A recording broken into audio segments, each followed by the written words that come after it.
Gas వెలిగించుకునే sweet అని పెట్టినప్పుడు చాలా నచ్చింది ఈ స్వీట్ అయితే చాలా మందికి. కాపోతే అది వేరు, ఇది వేరు కొద్దిగా డిఫరెంట్. అయితే ఫస్ట్ మనం హాఫ్ గ్లాస్ అయితే మిల్క్ అయితే తీసుకున్నాను. ఇప్పుడైతే గ్యాస్ మీద పెట్టేసుకోండి. దాంట్లోనే హాఫ్ గ్లాస్ అయితే షుగర్ వేసేసుకున్నాను. దాంట్లో కొద్దిగా నెయ్యి వేసుకున్నాను.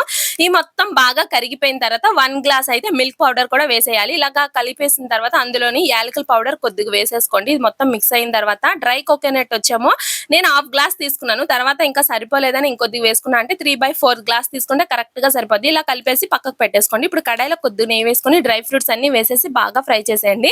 ఇలా ఫ్రై చేసేసి పక్కకు తీసేయండి. ఇందులోనే సగం కొంచెం తీసుకున్నాను. ఇందులో కొంచెం అంటే ఫుడ్ కలర్ మీకు ఏది కావాలంటే అది వేసుకోండి. నేను యెల్లో ఫుడ్ కలర్ వేసాను. అందులో డ్రై ఫ్రూట్స్ అన్ని వేసేసి ఇలా కలిపేసుకోండి.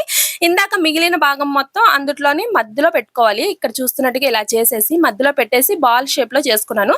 మీకు ఏ షేప్ కావాలంటే ఆ షేప్ లో చేసేసుకోండి. ఇదైతే ఒక అరగంట ఫ్రిడ్జ్ లో పెట్టేసుకోవాలి. ఫ్రిడ్జ్ లో పెట్టేసి అరగంట తర్వాత మళ్ళీ తీసుకొని మీకు ఏ షేప్ కావాలంటే ఆ షేప్ లో కట్ చేసుకోండి. నేనైతే ఇక్కడ చూస్తున్నట్టుగా ఇలాగైతే కట్ చేశాను. తర్వాత తినేయడమే. టేస్ట్ మాత్రం సూపర్ ఉంది.